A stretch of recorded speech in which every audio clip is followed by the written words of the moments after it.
What happens when a CEO mocks a woman for doing a man's job, and she ends up teaching his entire company how to do it right? It happened on a Thursday afternoon just outside Toledo, Ohio. The kind of day when the sky can't decide between rain or sun, and the air smells faintly like hot metal and wet asphalt. On a quiet stretch of road, a sleek silver prototype car sat stalled on the shoulder. Its hood popped open, steam curling into the air like a bad omen. Inside that car was Derrick Langston, a man used to being in control, 42 years old, sharp suit, expensive watch, and a face that looked like it hadn't smiled in weeks. He wasn't just anyone. He was the CEO of Langston Automotive Group, a company known for its high-end electric cars and bold, futuristic designs. But right now, his million-dollar prototype was dead silent. "Unbelievable," he muttered, slamming the steering wheel. "This thing is supposed to represent the future, and it can't even make it 10 miles. He got out, checked the engine, and called his team. No one picked up. So, frustrated and sweating through his designer shirt, he pulled out his phone and searched for the nearest repair shop. The closest one was 5 miles away, Brooks Auto Repair. No fancy name, no franchise, just a single building with a corrugated roof and faded blue paint. He sighed. Great. Exactly what I need. A backyard mechanic. When he arrived, the small parking lot was cluttered with pickup trucks, an old Chevy, and what looked like a half-rebuilt motorcycle. The sign over the door was chipped, but the place was alive. The clank of tools, the whir of a power drill, a radio playing old R&B. Derrick stepped inside, ducking slightly as the door chimed. Behind the counter stood Tanya Brooks, a black woman in her early 30s, wearing a dark green jumpsuit with her name stitched on the front. Her curly hair was pulled back and her hands were streaked with grease. She looked up briefly from a carburetor she was working on. "You lost?" she asked, her voice calm, almost amused. Derrick glanced around. "You're the mechanic?" "Last time I checked." She wiped her hands and nodded toward the car outside. "That yours?" He hesitated, eyeing her skeptically.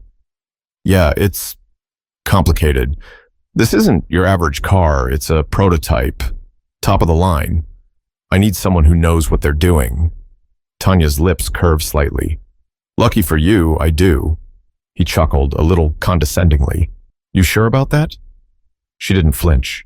"Positive. Bring it in." And Derrick hesitated for a moment, scanning the garage. A mix of organized chaos. There were half-dismantled engines, stacked tires, a workbench covered in tools. It wasn't polished, but it was real. Something about the smell of oil and the faint sound of Luther Vandross on the radio made the place feel alive. He finally agreed. "Fine. But just be careful with it. This thing's worth more than most houses." Tanya smirked. "Then I'll treat it better than most people treat their houses." She walked out to the car, her steps confident but unhurried. As she leaned over the open hood, Derrick noticed how focused she became. No hesitation, no small talk, just pure attention to detail. Her hands moved with the certainty of someone who didn't guess. She knew.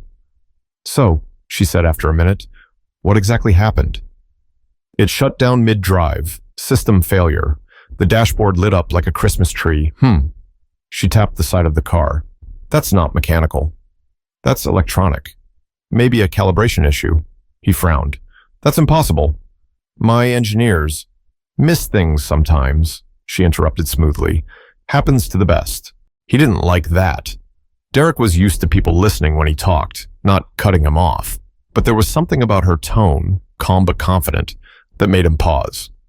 While Tanya hooked up her diagnostic tools, one of her coworkers, a tall guy named Reggie, wandered over. "Yo, Tanya," he said, nodding toward Derrick. "You working on that car?" "Yep." Reggie whistled. "Man, that thing looks like a spaceship." "It's supposed to," Derrick said proudly. "Cutting-edge design. Self-learning. AI system. Costs more than your whole operation here." Reggie raised an eyebrow, but stayed quiet.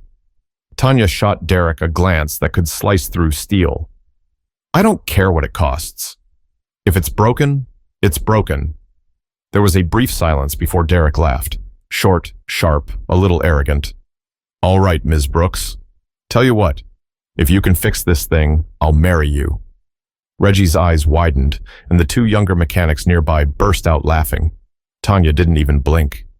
"Better hope you brought a tux then," she said flatly, turning back to the engine.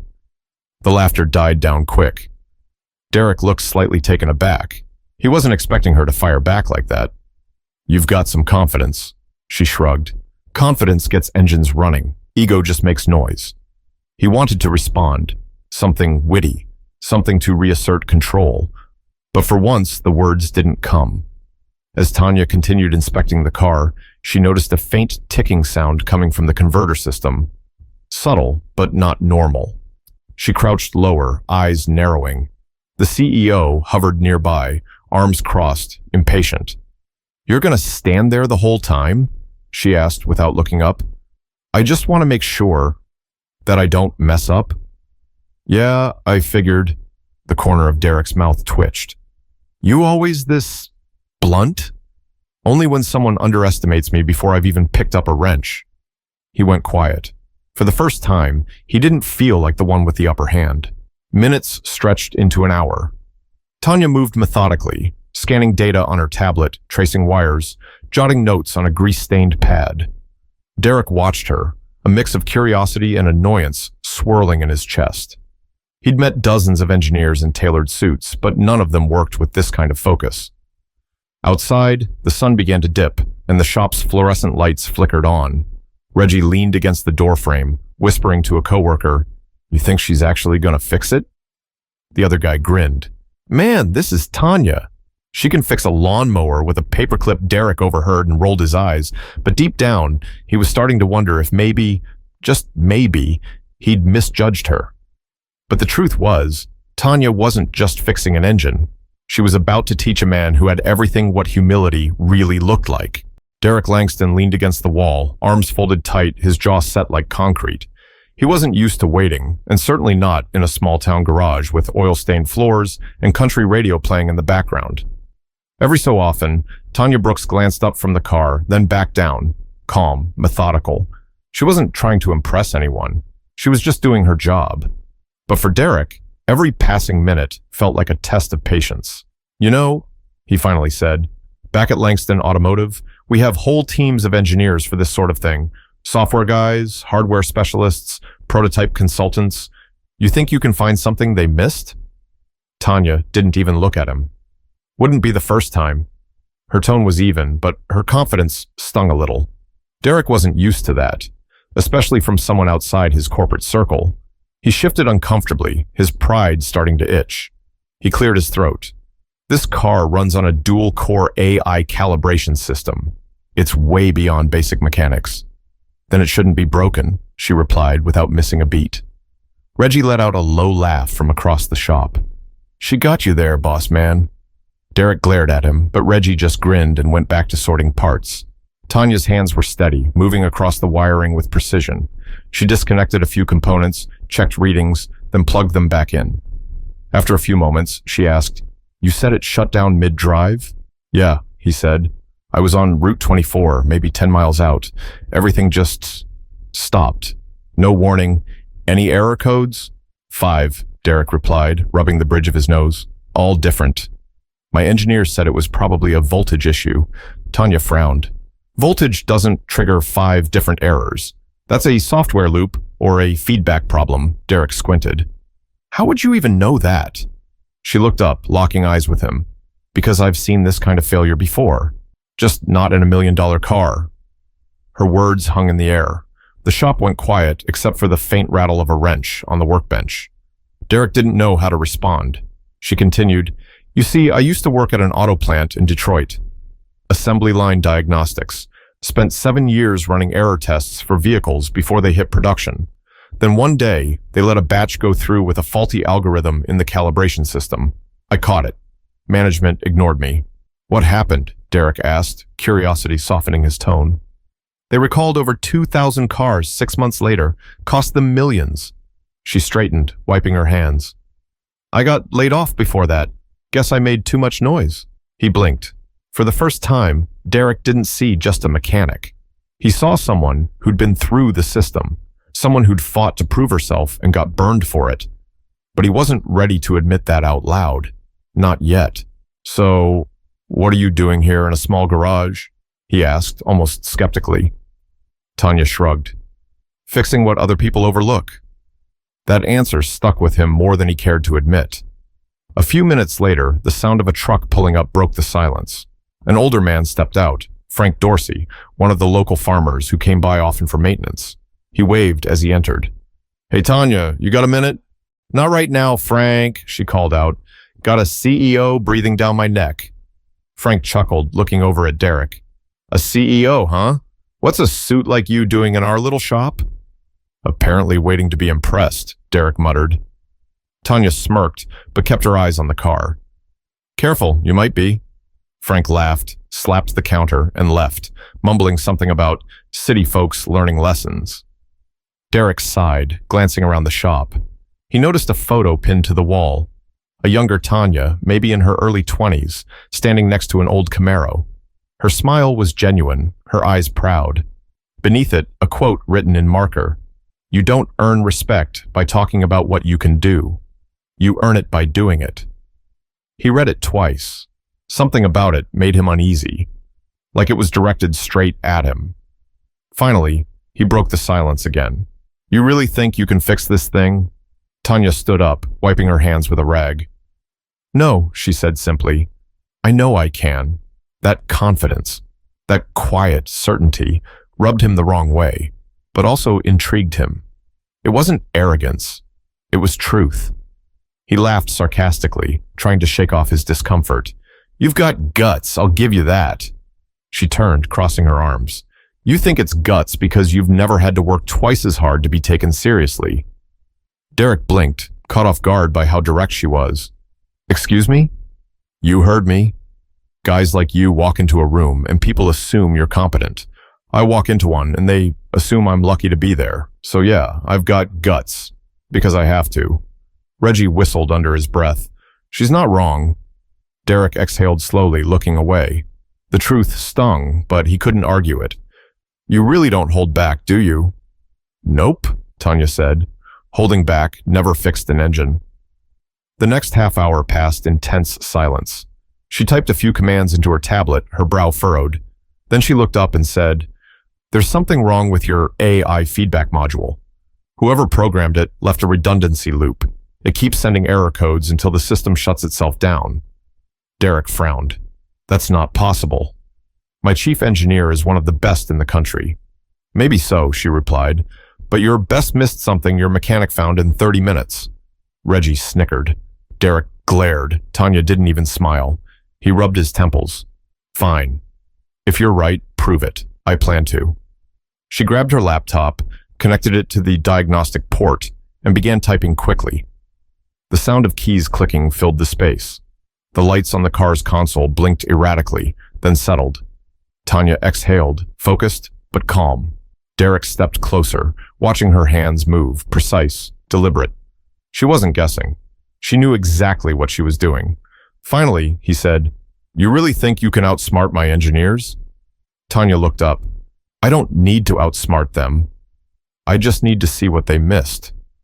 Her voice was steady, and it made him quiet. He'd never met anyone who could cut through his arrogance like that, especially in a garage that smelled like oil and sweat. But as the car's console flickered again, and the faint sound of the engine trying to start echoed through the shop, Derrick's smirk returned. "Tell you what," he said loudly, catching everyone's attention. "If you actually get this thing running, I'll keep my word." Tanya raised an eyebrow. "Your word?" He grinned. "Yeah, the whole 'I'll marry you' thing. Let's make it official." Reggie and the others laughed, shaking their heads. Tanya stared at Derrick for a long moment, then said, "Careful what you promise, Mr. CEO. You might end up keeping it." Her tone wasn't flirty. It was steady, warning him that she took challenges seriously. Derrick folded his arms, still wearing that smug look. "We'll see." Tanya turned back to the car. "Yeah," she said quietly. "You will." But what Derrick didn't know was that by morning, she'd make him eat every word. The shop quieted down as evening rolled in. The last customers left, and the only sound was the faint ticking of the overhead clock and Tanya's steady rhythm. Socket wrench, clink, scribble, tap. The silver prototype sat on the lift like a patient on an operating table. Reggie stretched his arms. "You really gonna stay all night with this thing?" Tanya didn't look up. "Yeah. I want to see what's going on with its onboard systems. Reggie chuckled, shaking his head. You're something else. I'm clocking out before that thing starts talking back. Go ahead, she said, smiling faintly. I got it. As Reggie left, Derrick stayed, leaning on a stool, scrolling through his phone, pretending to be bored. But he wasn't. He was watching her. The way she moved, the way her eyes scanned each line of code, how she didn't waste a single motion. He cleared his throat. You sure you don't want help? I could call one of my techs. They could walk you through the architecture. I don't need a map to find my way, Tanya replied. That's not what I... She glanced at him. Yeah, it is. He sighed, setting his phone down. You always like this? Like what? So confident. Like you've got something to prove. Tanya stopped typing, her shoulders stiffening for a second. I stopped trying to prove myself a long time ago, she said. Now I just fix what's broken. That's enough. Derrick tilted his head. You don't strike me as someone who settled. I didn't settle. I adapted. He frowned. What's that supposed to mean? She let out a soft laugh. It means when doors don't open for you, you build your own damn garage. That shut him up. For the first time, Derrick wasn't sure if he admired her or felt called out. Maybe both. The lights above flickered as the storm outside rolled in, tapping against the roof. Tanya adjusted the sensors and plugged her tablet into the car's core system. On her screen, lines of diagnostic data scrolled fast. Temperature logs, pressure readings, software flags. She muttered to herself, There you are. Come on, talk to me. What? Derrick asked. Your calibration system's caught in a loop. Whoever programmed this forgot to write a reset condition. So every time the AI tries to correct itself, it doubles back, like chasing its own tail. He frowned. That doesn't make sense. We ran dozens of simulations, and not one of you actually tested it on the road, she said. You trusted your software too much. The truth hit him harder than he wanted to admit. Tanya cracked her knuckles and got to work.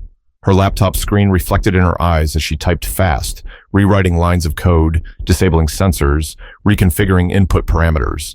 The air smelled faintly like ozone and rubber.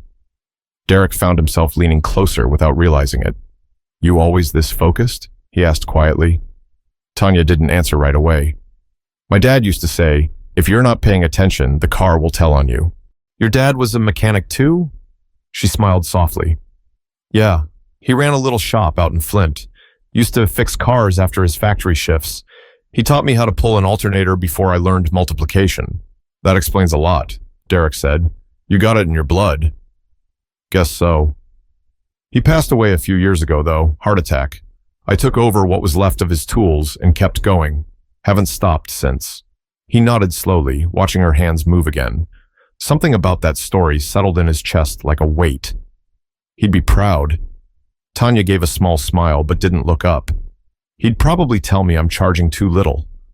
Derrick chuckled quietly, and for the first time that night, there was no tension in his voice. Just something human. Hours passed. The rain eased, the night deepened. Tanya wiped her forehead, left a streak of grease, then crouched to check under the hood again. Derrick offered her a water bottle. She hesitated, then took it. You ever think about working in a big company? He asked. No, she said flatly. Why not? Because I've seen how they treat people like me. He blinked, unsure how to respond. People like you? Women who don't fit the mold. Especially black women. You have to be perfect just to be considered average. And even then, they still doubt you. Her tone wasn't bitter, it was calm. The kind of calm that comes after years of fighting the same battle. Derrick's gaze dropped. He'd been in those boardrooms. He'd seen how easily women's voices were ignored, dismissed, or talked over, and he'd done nothing about it. He took a breath. Maybe it doesn't have to be that way. Maybe, she said, but it usually is. Silence settled between them again, the kind that feels like truth instead of awkwardness. Tanya glanced at the screen, typed one last line of code, and pressed enter. The car's console lights flickered, blinked once, then twice, and went still. She exhaled. Okay, that's either good news or really bad news. Derrick leaned forward. Which one is it? We'll see. She adjusted a wire, turned the key in the ignition, and waited. The engine clicked, coughed, then fell silent again. Derrick shook his head. Guess it's not that simple after all. Nothing worth doing ever is, she murmured. She climbed into the driver's seat and began scrolling through the digital display. Her fingers moved like a pianist's, quick, deliberate. She reset the circuit manually, ran a fresh diagnostic, then turned the key again. This time, the dashboard lit up clean. No red warning lights, no error codes, just a smooth blue glow. Derrick's eyebrows rose. That's new. Tanya didn't celebrate yet. She listened closely. Do you hear that? Hear what? The silence. That's how I know it's right. When a car stops complaining, it's finally talking the way it should. Derrick stared at her, momentarily speechless. He'd met engineers who could build cars, but Tanya understood them. The rain stopped. The clock read 10:47 p.m. Tanya stepped out of the car, wiping her hands. All right, Mr. CEO, we're about halfway there. Halfway? He asked. Yeah, the software's fixed, but now I need to make sure it wasn't masking a physical fault. You mind staying a little longer? He looked at his watch. I guess I don't have much choice. You always have a choice, she said, smirking. Just depends if you want to leave here tonight or tomorrow. He laughed under his breath. Fine. Do your thing, Brooks. She turned back to the car, connecting new cables. Don't worry, I plan to. Derrick leaned back on the stool, watching her again, realizing, for the first time, that this woman wasn't just fixing his car. She was challenging everything he thought he knew about power, pride, and respect. But as the first spark caught in the engine, he had no idea that by dawn, he wouldn't just owe her an apology. He'd owe her everything. By midnight, the rain had stopped completely, leaving the pavement slick and the air cool. The shop smelled of oil, coffee, and something electric. That faint metallic scent that comes when machines start to come back to life. Tanya stood with her arms crossed, eyes fixed on the laptop screen as data scrolled by. Derrick had stopped pretending to be bored hours ago. Now he was pacing, watching every move she made. How long does it take to know if it's fixed? He asked, trying to sound casual. As long as it takes to do it right, Tanya replied without looking up. You like keeping people in suspense, don't you? No, she said flatly. I like keeping cars from exploding. That shut him up. She connected one last cable, tightened a bolt, and motioned toward the ignition. All right. Moment of truth. Turn it. Derrick hesitated. You sure? Tanya raised an eyebrow. You said you wanted results. Go ahead. He slid into the driver's seat, still skeptical, and turned the key. The engine sputtered, clicked twice, and then roared to life with a deep, steady hum that filled the entire garage. Tanya's face stayed calm, but her eyes lit up for a brief second. Derrick froze, staring at the dashboard. No warning lights, no error codes. Everything glowed clean and balanced. He slowly stepped out of the car. You've got to be kidding me. Tanya wiped her hands on a rag. Told you it was a feedback loop. Derrick walked around the car, half in disbelief, half in awe. You mean to tell me my entire team of engineers missed this? Looks like it, she said, tucking the rag into her pocket. He shook his head, laughing under his breath. Unbelievable. You actually did it. The sound of the engine filled the space like a heartbeat, strong, alive, and smooth. Reggie, who had wandered back in after hearing the noise from the street, froze at the door. Yo, you got it running? He shouted. Tanya pointed toward Derrick. He did the honors.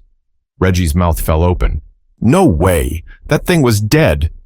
Not anymore, Tanya said. Reggie whooped, smacking the doorframe. You're a magician, girl. Derrick crossed his arms, trying to hide his embarrassment. Guess I underestimated you. Tanya turned toward him, her expression unreadable. Guess so? He hesitated, then said quietly, You know, I didn't actually think you'd fix it. I know, she said. You made that pretty clear. He exhaled, stepping closer.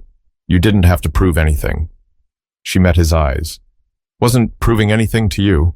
For a second, the room felt heavier, like there was more being said than either of them wanted to admit, the kind of silence that only happens when pride meets truth. Derrick looked down, running a hand through his hair. You ever think about what you just did? You fixed something no one else could. That's not luck. I don't believe in luck, Tanya said. I believe in skill and work, and the fact that sometimes the people who talk the loudest aren't the ones who know the most. Reggie laughed from the corner. Ain't that the truth? Derrick glanced over at him, then back at Tanya. You always this direct? Only when people earn it. He smiled a little. Well, I guess I earned it tonight. Guess you did, she said, finally letting out a soft laugh. Congratulations. Your $1 million car lives to see another day. They stood there for a moment, the sound of the engine humming in the background like a quiet victory song. Derrick reached out a hand, something he didn't do often. Tanya looked at it, then shook it. Her grip was firm, confident. Thank you, he said simply. You're welcome. That'll be 20 grand. He blinked. Wait, what? She grinned. You said it yourself. This car's worth more than most houses. I charge accordingly. He laughed, the tension finally breaking. All right. You drive a hard bargain. I fix harder engines, she replied, turning back to her workbench. He watched her for a moment longer, his pride giving way to genuine admiration. There was something about her, something he couldn't quite name. It wasn't just skill, it was conviction. Listen, he said finally, I'd like to show my team what you did. They could learn something from you. Tanya looked over her shoulder. Your team? The ones who designed it wrong? Exactly, he said. You'd be surprised how much they think they know. She paused, clearly considering it. You want me to go to your company? He nodded. Langston Automotive, downtown Detroit, just one day. Walk them through what happened. Her face was unreadable. You want me to teach your engineers? More like, remind them what real skill looks like. She chuckled. You sure they'll listen to me? They'll have to, Derrick said. They don't have a choice. Tanya stared at him, gauging if this was another setup, another joke, but there was something different in his voice now, a kind of respect she hadn't heard before. I'll think about it, she said finally. Fair enough, he replied, but I'll tell you right now, they won't forget you. She turned back to the car, tapping the hood lightly. Neither will you, Mr. Langston. He smiled faintly. No, I don't think I will. The engine idled softly, its sound echoing through the small shop. The storm clouds outside had cleared, and moonlight filtered through the dusty windows. For the first time that night, Derrick felt something strange. Not victory, not relief, but humility. He'd walked in here expecting to laugh at a small-town mechanic. He was leaving with a lesson that would stick with him far longer than the drive back to Detroit. As he turned to leave, Tanya called after him, Hey, Langston! He looked back. Next time you make a bet like that, she said with a smirk, make sure you're ready to keep it. He laughed, shaking his head. We'll see, Brooks. We'll see. But the truth was, Derrick didn't drive home that night thinking about his prototype. He drove home thinking about her, and by morning he'd already made up his mind about what he needed to do next. The next morning, the city skyline was washed clean from the night's storm. Derrick Langston sat in his office on the 22nd floor of Langston Automotive's headquarters in downtown Detroit, staring at the silver prototype through the glass wall of the testing bay below. It purred like a dream, flawless, efficient, alive. His engineers stood around it, scratching their heads as they reviewed Tanya Brooks's diagnostic notes. Most of them looked confused, a few looked embarrassed, and one or two quietly muttered that her fix shouldn't have worked, even though it clearly did. Derrick leaned back in his chair, rubbing his temples. He hadn't slept much. Every time he closed his eyes, he saw her. Grease-streaked hands, calm voice, steady eyes that didn't flinch when he doubted her. Sir, a voice interrupted. It was Alicia Grant, his executive assistant. Young, sharp, always composed. The team's waiting for your debrief. Do you want to address them now? He glanced down at the car again. No, not yet. I need to make a call first. She raised an eyebrow. To who? He smirked. The woman who fixed what they couldn't. At that same moment, in a small shop off Highway 24, Tanya Brooks was under the hood of a rusted Ford pickup, humming to herself. The morning light filtered through the garage windows, dust catching in the air. Reggie strolled in with a cup of coffee in one hand and a newspaper in the other. You see this? He said, waving the paper. Langston Automotive's making headlines. Says their prototype's back up and running after a mystery software glitch. Tanya didn't even look up. Let me guess. They took the credit. Reggie grinned. Oh, you already know. She laughed quietly, tightening a bolt. I didn't fix it for credit. I fixed it because it was broken. That's the thing about you, Reggie said. You don't even realize how rare that is. Before she could respond, her phone buzzed. She wiped her hands on a rag and picked it up. Brooks Auto. Morning, Ms. Brooks, came Derrick's voice, smooth but careful. Hope I'm not interrupting your busy schedule. Tanya smirked. You're calling early for a man who doesn't like being humbled. He chuckled. Touché. Listen, I meant what I said last night. I'd like you to come to Langston Automotive today. Meet the team. Walk them through what you did. She hesitated. You serious? Completely. There was a long pause. You really think your people want to take orders from a small-town mechanic? I don't want you to give them orders, he said. I want them to see what they missed. There's a difference, Tanya leaned against the counter, thinking it over. I'll come. But I'm not dressing up. Wouldn't expect you to, he said. She smiled faintly. All right then. Text me the address. Derrick exhaled in relief. You won't regret it. I'll be the judge of that, she replied and hung up. Reggie raised his eyebrows. Was that who I think it was? Yep. And you're actually going? Yeah. Girl, you're about to walk into the lion's den. She shrugged. Good thing I'm not afraid of lions. By noon, Tanya was driving into downtown Detroit in her old blue pickup, the sound of the engine rumbling low and steady. Her jumpsuit was clean, but her hands still bore faint traces of grease. She parked right in front of Langston Automotive's glass tower, the kind of building that looked like it cost more to clean than her shop made in a year. People in suits walked by, giving her curious looks. One man in a tailored jacket even muttered something under his breath about delivery staff using the front entrance. Tanya ignored it. She'd heard worse. Inside the lobby, she approached the front desk. Tanya Brooks. Mr. Langston's expecting me. The receptionist blinked, surprised, then checked her list. Oh, yes, ma'am. He asked me to bring you straight up. Tanya followed her to the elevator, the air thick with that sterile scent of corporate polish and recycled air. She caught her reflection in the mirror.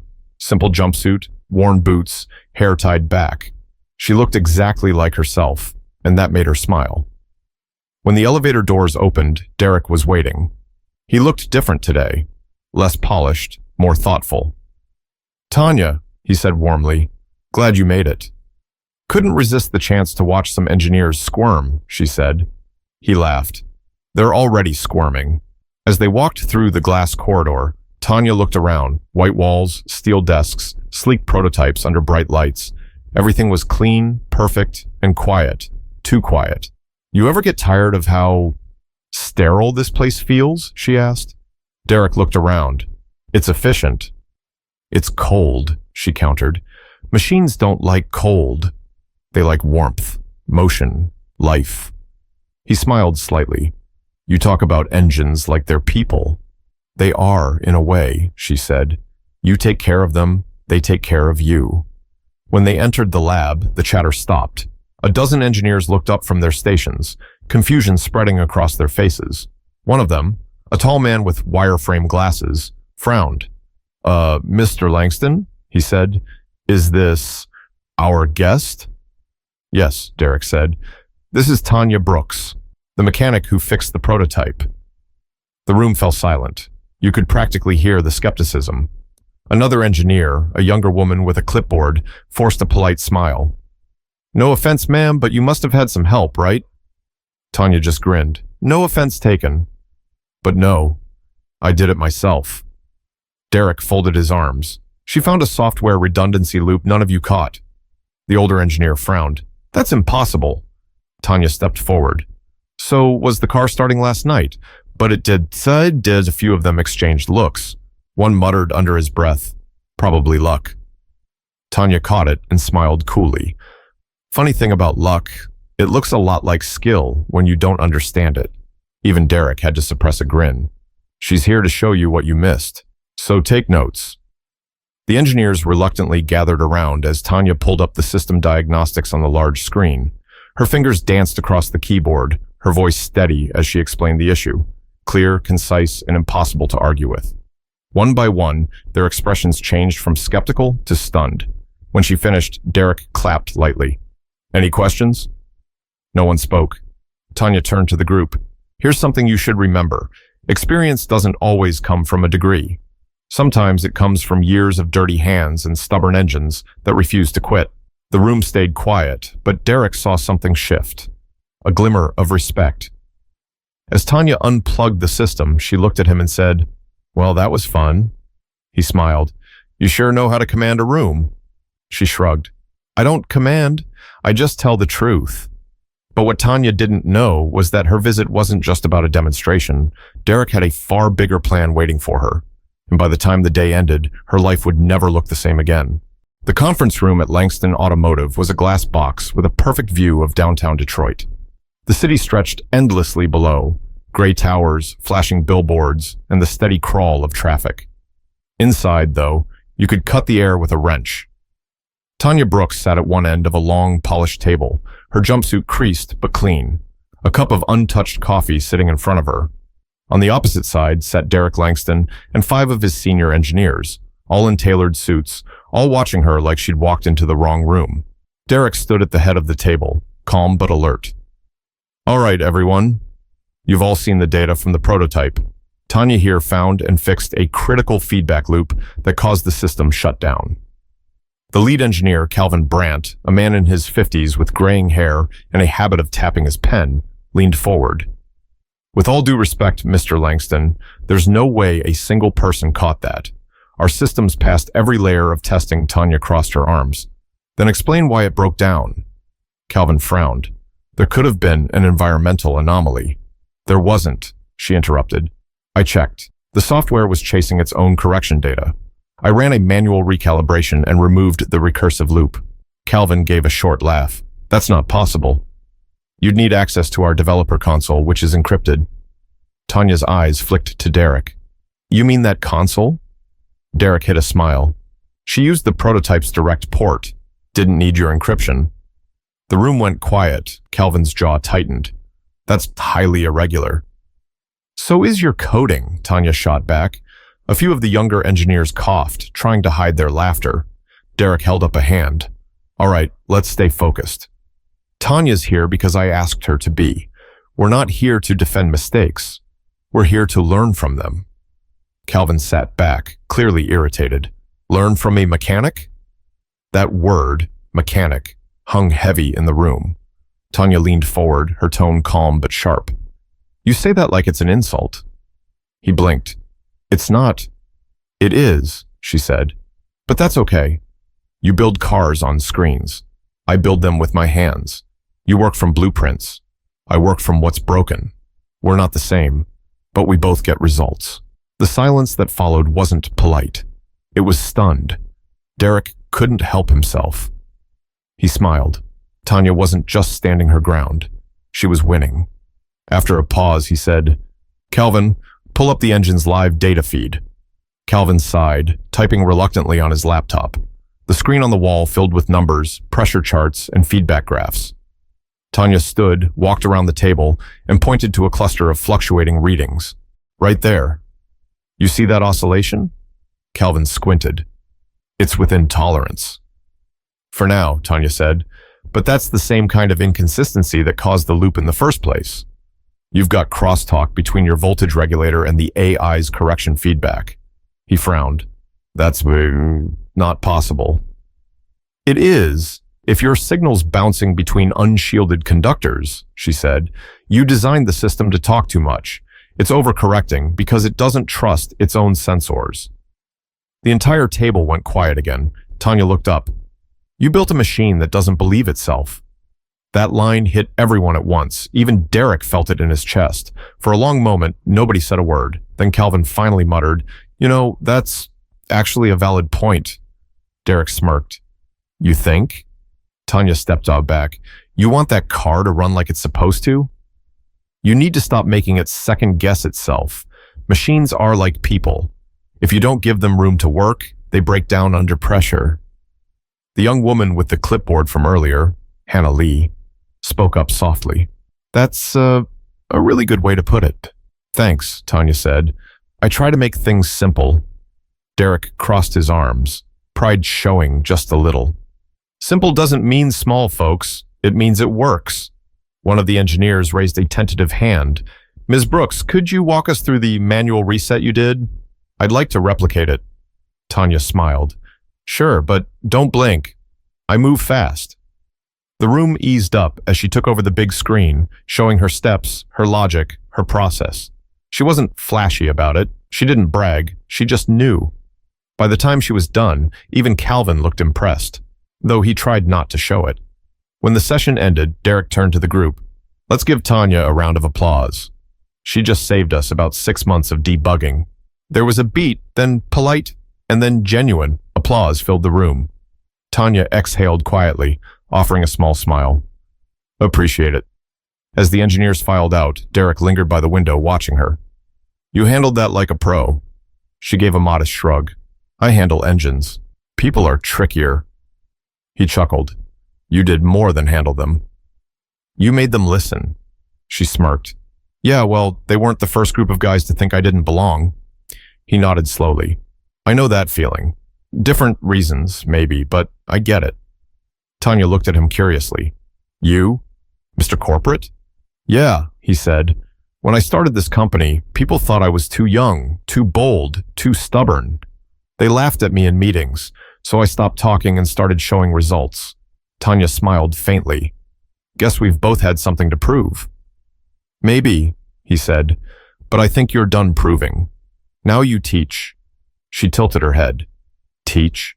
He looked serious now. I meant what I said before. I want you to come on board. Consultant, advisor, whatever title you want. I'll pay you double what you make at your shop. Tanya blinked. Double? Triple, if you stick around for more than 6 months. She laughed softly, shaking her head. You're serious. Dead serious, Derrick said. You've got something we can't buy. Instinct. I can train people to code. I can't train them to understand. For a long time, she didn't answer. She just stared out the window at the city, the kind of view her father used to talk about when he said success looked different depending on who was looking. Finally, she said, You really want someone like me walking around here? Derrick smiled. I need someone like you walking around here. She let out a breath, still unsure. I'll think about it. That's fair, he said. Take your time. But I hope you say yes. He handed her a business card with his direct number, and for the first time since she met him, there was no arrogance in his eyes, just respect. As she slipped the card into her pocket, she said quietly, You're a strange man, Langston. I've been called worse, he said, smiling. But as Tanya left that glass tower and drove home, she didn't know that her decision in the next few days would change not just her life, but Derrick's company forever. The next few days rolled by quietly. Tanya went back to her small garage on the edge of Toledo, trying to convince herself nothing had changed. But it had. The Langston job offer sat on her counter next to her coffee mug, the business card like a challenge she didn't ask for. Reggie kept staring at it every time he walked by. You're really not going to call him? He asked for the 3rd time that morning. Tanya looked up from the engine she was tuning. I said I'd think about it. He grinned. You've been thinking about it for 4 days. That's a record even for you. She rolled her eyes. You know how I feel about suits and boardrooms? Yeah, he said, but this isn't just some office job. This is your chance to show them what you're made of. From the inside, Tanya tightened a bolt, her hands steady but her expression thoughtful.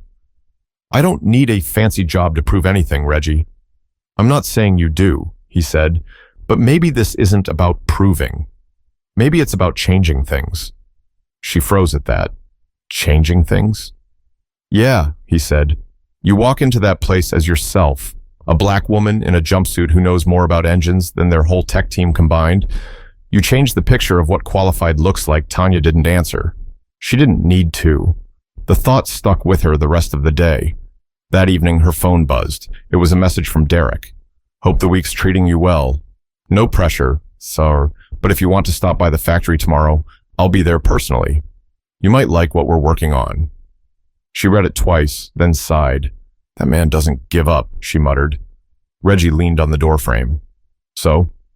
She exhaled, setting down her wrench. Guess I'll see what he's got to say. The next morning, Tanya pulled up to Langston Automotive again, but this time she didn't park in the visitor's lot. She parked right next to Derrick's car, the same prototype she'd fixed. The security guard started to object, but Derrick appeared at the door, waving her through with a grin. "You came," he said. "Don't make a big deal out of it," she said, climbing out. "You said there was something I might like." He nodded toward the production floor. "Come on."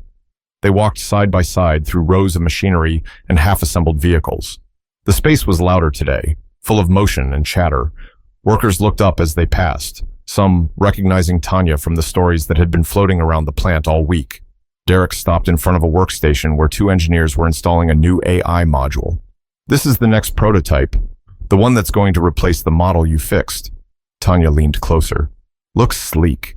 What's different about it?" He gestured to the open display. "You tell me." She studied the schematics for a moment, then frowned. "You're using a dual feedback loop again." He smiled. "Good catch. That's what I was hoping you'd say." She turned to him. "So you want me to tell you what's wrong before it breaks?" "Exactly," he said. "But not as a consultant. As a partner." Tanya blinked. "Partner?" "I'm offering you part ownership of our new diagnostic division," Derrick said. "You'll lead the team. Set the standards. Train people who actually know how to listen to machines." She stared at him. "You can't be serious." "I'm dead serious," he said. "This company needs you. Not as a token, not as a PR story, but as the person who's going to make sure we stop missing what's right in front of us." For once, Tanya didn't have a quick comeback. She looked down at her hands, still stained faintly with oil, and then at the spotless floor beneath her boots. "Derrick," she said slowly, "I don't belong here. I'm not polished. I don't have the degrees. I'm not one of your suits." He stepped closer. "Exactly why you belong here. You see things they don't. You come from where the work actually happens." She looked up at him. "Why are you doing this?" "Because you reminded me of who I was before all this," he said quietly. "Before I got comfortable. Before I started thinking success meant forgetting where I came from." Tanya studied him, searching his face for a trace of condescension, arrogance, anything fake. But there wasn't any. He meant every word. She folded her arms. "You realize if I say yes, I'm not changing who I am. I'm not swapping my jumpsuit for a blazer." He smiled. "Good. We have enough blazers." Tanya laughed softly, shaking her head. "You're something else." "I'll take that as a yes?" he asked hopefully. She hesitated. "You'll take it as a maybe?" He grinned. "I'll take it." By the end of the day, Tanya found herself back at the conference table, this time surrounded by engineers who looked at her differently. The skepticism was gone. Instead, there was curiosity, respect. Hannah, the younger engineer, approached her after the meeting. "I just wanted to say what you said last time about machines needing room to work. That stuck with me." Tanya smiled. "Good. It's not just machines either," Hannah nodded. "Yeah, I know Derrick watched from a distance, seeing how naturally Tanya commanded attention without ever trying to. It wasn't charisma, it was honesty." Later, as they walked out together, he said, "You know, my engineers are already quoting you." "Quoting me?" She laughed. "What, about engines talking back?" "Exactly that," she chuckled. "Guess I'm contagious." Derrick looked at her for a moment, then said softly, "You changed something here. You know that, right?" She glanced at him. "Maybe a little?" "No," he said. "A lot." They stopped by the same prototype she'd fixed a week earlier. It gleamed under the lights, perfect now. Derrick ran his hand along the hood. "I was wrong about you, Tanya." "Yeah," she said. "You were." He smiled. "Glad I was."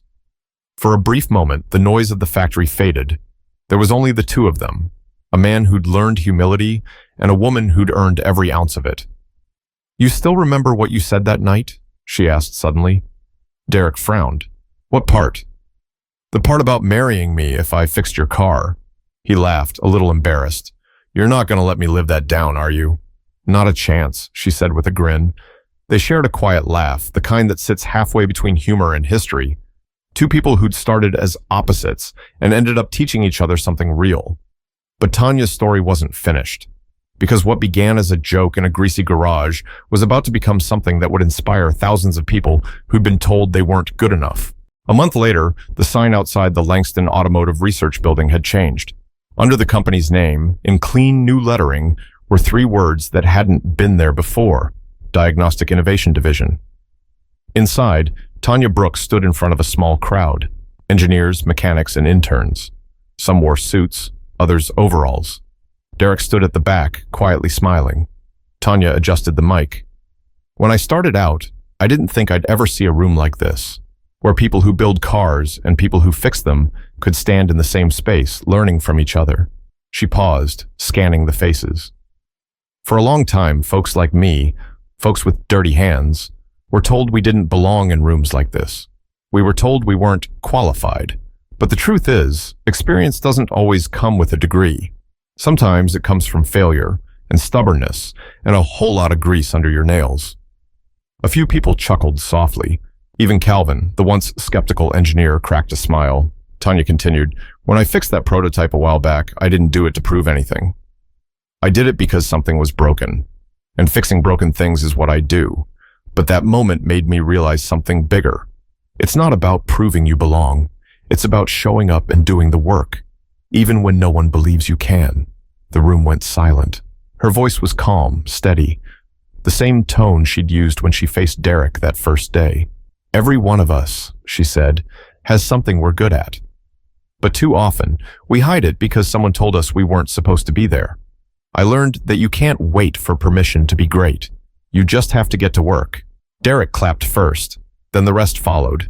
Loud, genuine applause that filled the space. Tanya smiled, a little embarrassed but proud. When the crowd dispersed, Derrick walked up to her. "You handled that like you've been giving speeches your whole life.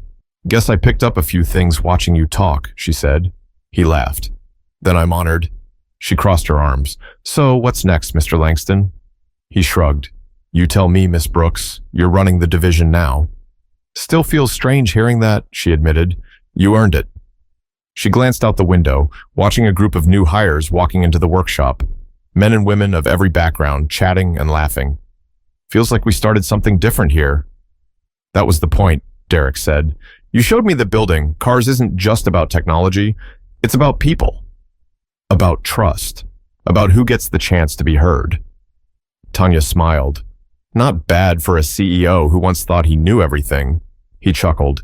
"Yeah, I had to get humbled by a mechanic to figure it out." She grinned. "You're welcome." That afternoon, Tanya visited her old shop.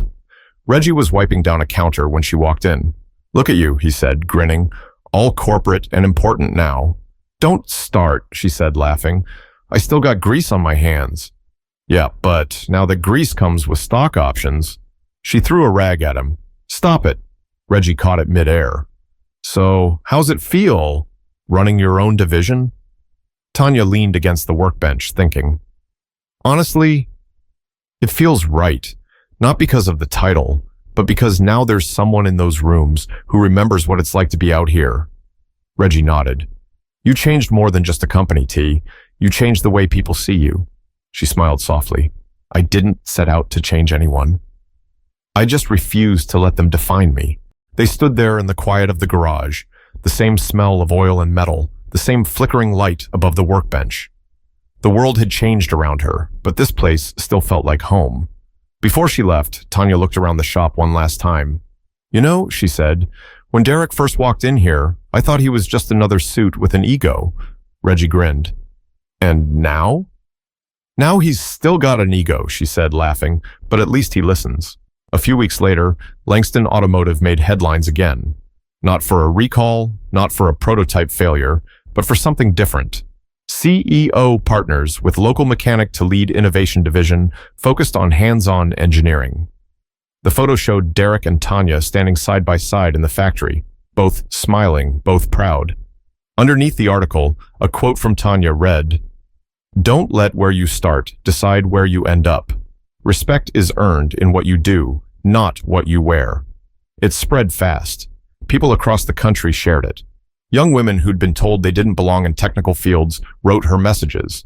Mechanics from small towns sent photos of their shops saying, "You made us proud." Tanya never replied to all of them. There were too many. But she read every single one.